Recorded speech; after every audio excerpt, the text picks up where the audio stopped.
Sup nerds, I'm Wes. Tom. And I'm Aaron. Today we played Inside Out, the board game. Bing bong, everybody bing. I don't know the song. Who's the friend who won? Who's your friend who likes to play? He dies so hardcore though. Take her to the moon for me, okay? But maybe he was actually a monster from Monsters, Inc., and so he really exists in real life. Two's enough.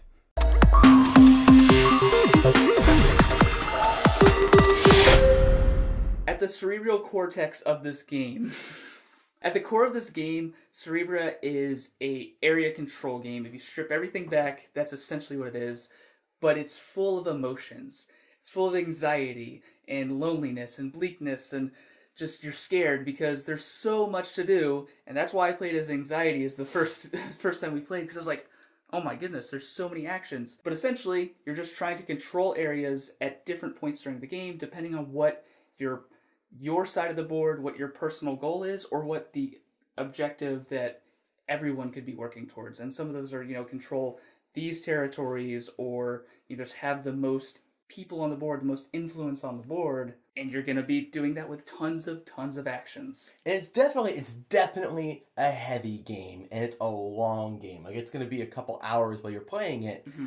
But it does, unlike a lot of other really big, heavy games I've played, this one really meshed together so well. Like, everything you do kind of interacts with something else, but in a way that makes sense. And, like, once you get it, you get it. And there's not a lot of, like, what does this do again? What does that do again? It's very streamlined isn't the right word for it. I said elegant. Elegant, yeah. So when I am going to go to play a game that's this heavy, at this level of game, like this, Anachrony, Lisboa, The Gallerist, Vinhos, I just couldn't say it. While I do like games that are this heavy, and I really do enjoy this one, they kind of hit a bit of a different metric for me because I need to be in the mood to play a game that's this big. I need to have the time. I need to have people who are willing to play a game. I can't just play this with anybody per se. So, again, not to discredit the game, but it's hard for games like this to ever hit like my top 10 just because they have all those barriers to get through before I get to sit down to play the game. And sometimes that's a factor. But I will say that this game does such a good job with making it like easy to wrap your head around. Like the second you get it, you get it. The centrality in the rules and everything meshing together and all the gears flowing works so well that, one of the examples of a really big game that I didn't like was Feudum. And my example there was that, I felt like the rules were like a run-on sentence. You're learning this additional thing, and then there's also this thing, and this thing, and this thing, and this thing. Where in here, it's like, well, what does this do? Oh, well, that helps you with that. Okay. And what does this do? That helps you with that. Oh, okay. And what does this do?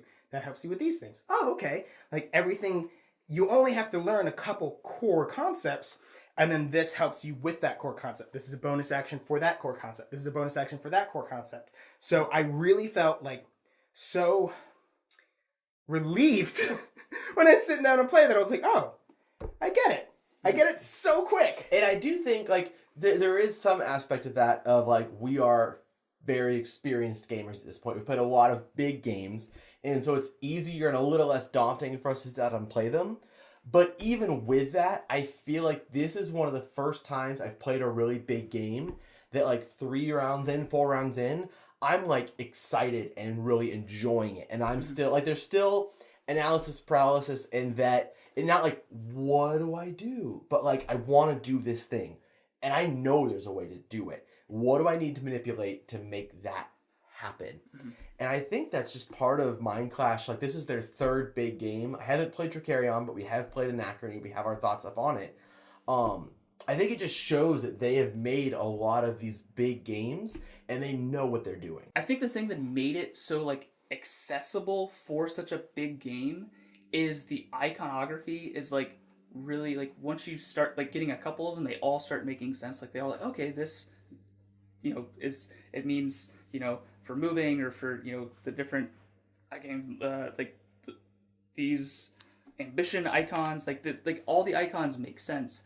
And you really have, like, if you're playing with the empower action, you have 10 actions you could be doing. You have the ones that are on your board, and then you have the different they're not fortifications. What are those called? I don't know. Just the zones, like Land of Desires, the Willow of Values, the Valley of Motives. Like, they all have their own special action there. And if you control that space, you actually get to do it for at a discount. So, like, you don't have to pay that extra willpower to do it. So, like, you kind of want to get control of spaces so that you can do those, cheaply or, for free, and, like, take that away from other players.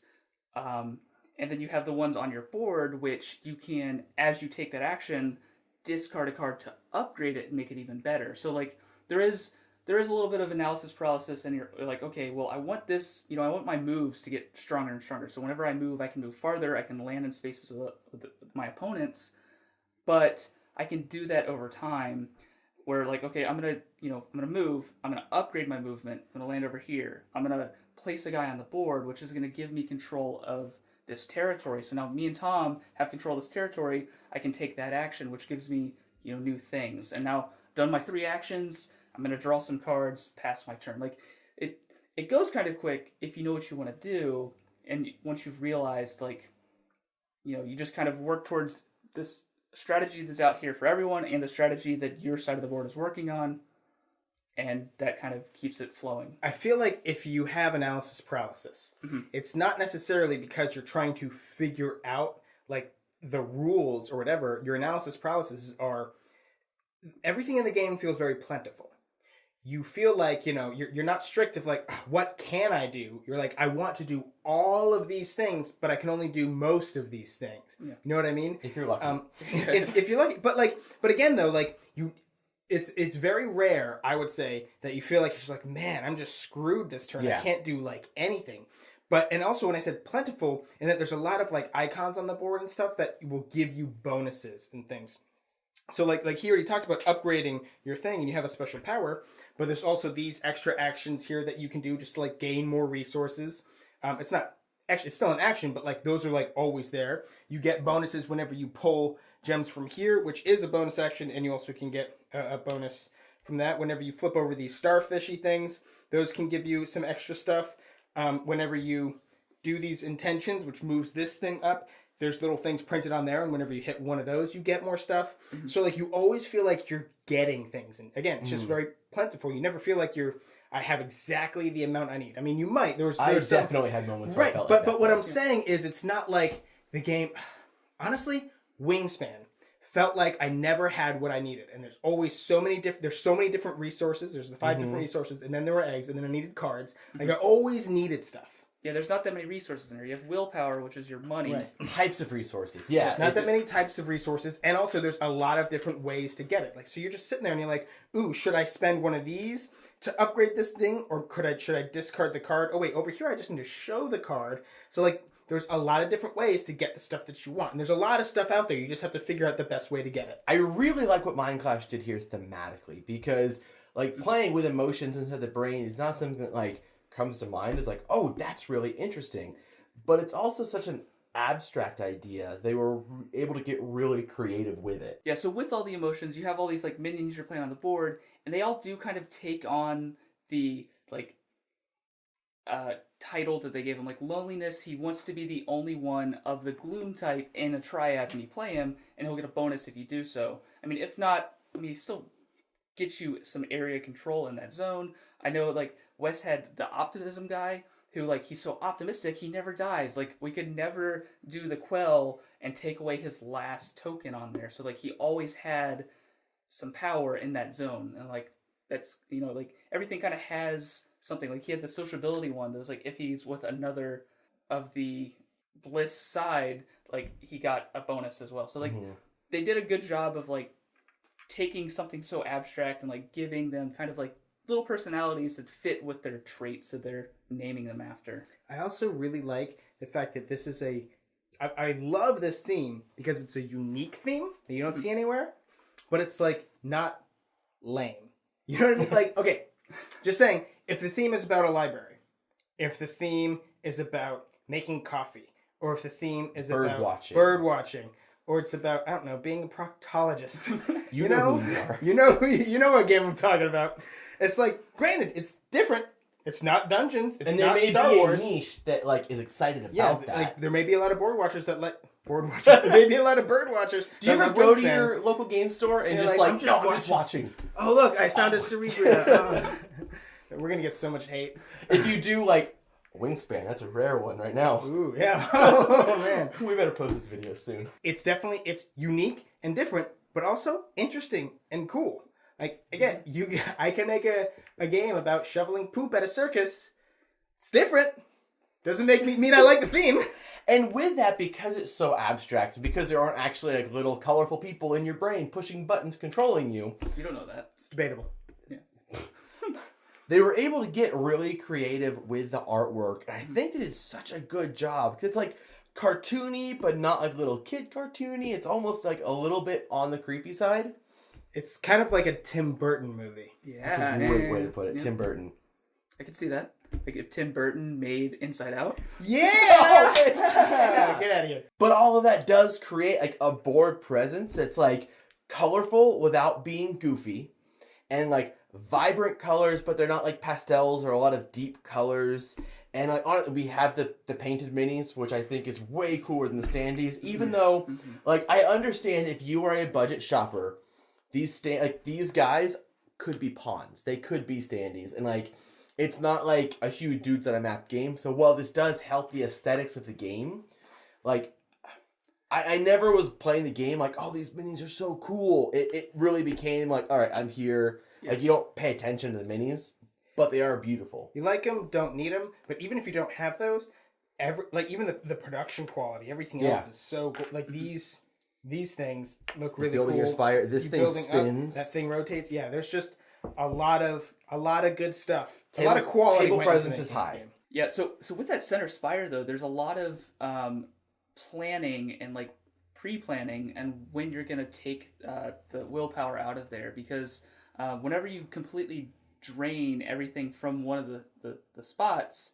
it triggers like a scoring round, and so then everybody will trigger these things from your personal deck and out here, and if anybody had a fortress out here, it'll get added to, well, this is like end game to have that cap, so this will get added on there, and you get to add them on for everything that you completed as well. So it just keeps building up, and then very end game somebody might get that on there, but then you also get like a little bit of a bonus, just like this one gives you extra gems, and then it rotates. So if you aren't actually taking the last of them out of there, you can just be kind of setting up. You're like, okay, I'm gonna put a fortress over here. Hey Tom, I'm putting a fortress over here. So then like I might take gems and spin it, and then on Wes will take a turn that comes back to Tom, and it should be in back into rotated again. Now if Tom were to finish that one off, we'll score a point. Like it's a lot of like setting up and thinking for Well, that is that. one thing that I don't think we really said yet.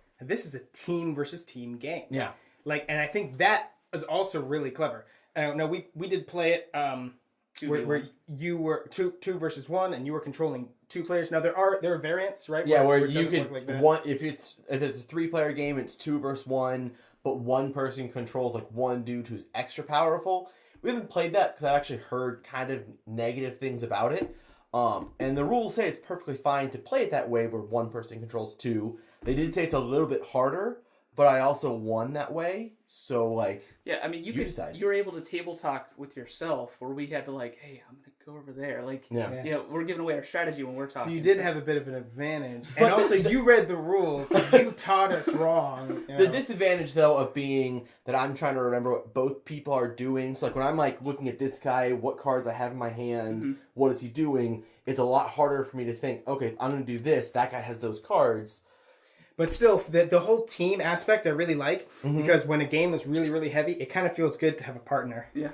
That's the power of love. They did it really cool though, because it's not just like you guys have a common objective, but there are also like shared resources. Like there's a secret team goal that you're trying to accomplish, and these ambition tokens, like Aaron could gain them, and then Tom can spend them, which is a really cool. That's part of where the table talk comes in. Of like, hey, should I draw cards or should I get an ambition token? And then Tom can be like, oh, I actually can do this with that ambition token, so totally get that ambition token. And then Aaron's like, cool. I don't sound like that. Overall, I really, really enjoyed this game. Like, being the semi cooperative, like playing 2 versus 2 or 2 versus 1, or if you have the expansion, you can have a whole bunch of extra stuff going on. Faction, A third potentially faction. 6 people playing. Yeah, so you still have those teams.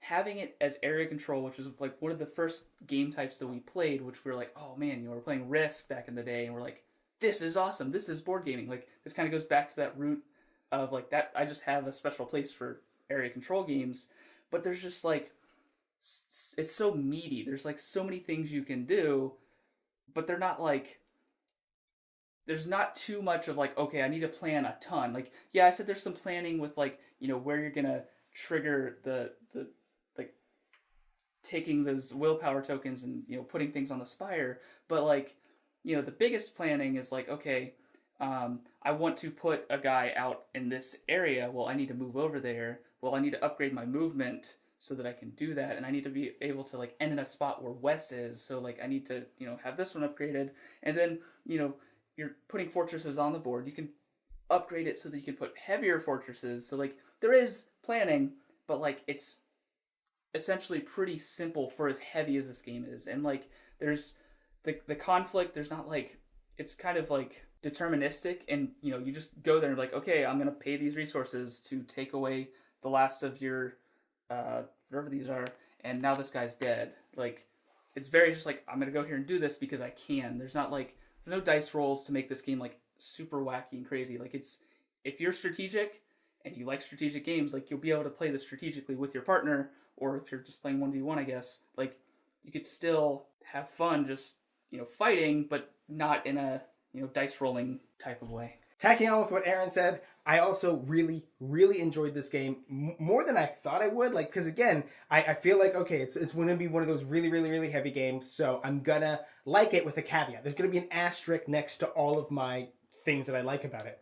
But this one was so good and so easy. Again, the main things that I liked are really cool, unique theme, really colorful, high production quality. The centrality of the rules works really, really well. And one other thing that I haven't said yet, I think, is how the snowball effect of the game. Like it's a long game, but it starts out. There's so many things that can trigger endgame. So it starts out, you're feeling like, oh, this is a slow trudge. Like it's gonna take a while. I got to complete this goal and then that goal. But then it starts like again that snowball, because you're thinning out all of these things here. And it's like, it could be a point where like, wow, this one could trigger, this one could trigger, this one could trigger. So it has that really cool snowball effect where it doesn't feel like this game takes forever to play. And there's not too much, the issue that I had with Anachrony was that there was a lot of like pre-planning. Like if you didn't get the right exosuits and enough water and all that kind of stuff, you could be like, oh man, I want to do this on my turn, and I didn't plan it out. And here the turns just go quick and you can do a lot of stuff. Like there's so much good with this game. I really can't recommend it enough. I'm definitely on board with these guys. This game was, like, I was going into it expecting to like it. I was excited to get it. And then playing it was so much fun. And there aren't many really big, heavy, long games that I can also say are, like, a blast to play. I feel like a lot of them are like, I really enjoy the conflict. I really enjoy the intense struggle of it. But this was, like, fun, and it's, I don't know if it's, like, even the theme was, like, just lighthearted enough to make me like... Did we say the Tim Burton thing yet? But it really was, like, it didn't feel like the hours it took us to play it. It felt like we were playing. I love that it was an area control game that I feel like kind of took a unique twist on it, and it wasn't just a dudes on a map. That it was, we have just two guys that are moving, or one guy, however you're playing it, that are moving around trying to do different things in different places and take control of things. And like Tom was saying with the snowball of, it wasn't a race to empty one first. Like, oh, I could trigger end of round right now, but I'm not winning that goal.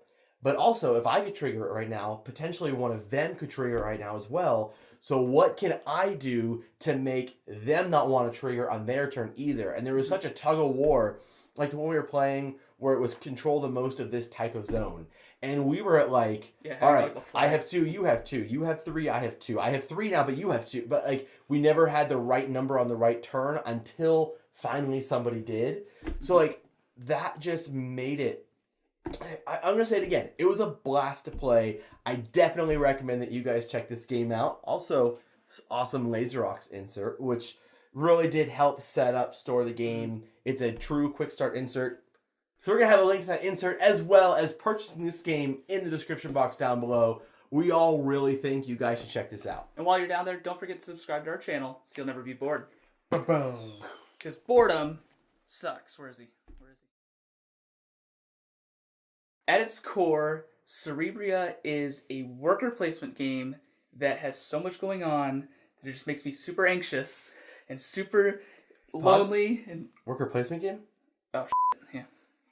I mean, area control. yeah. Is that what you were going to Yeah, say? that's what I was meant.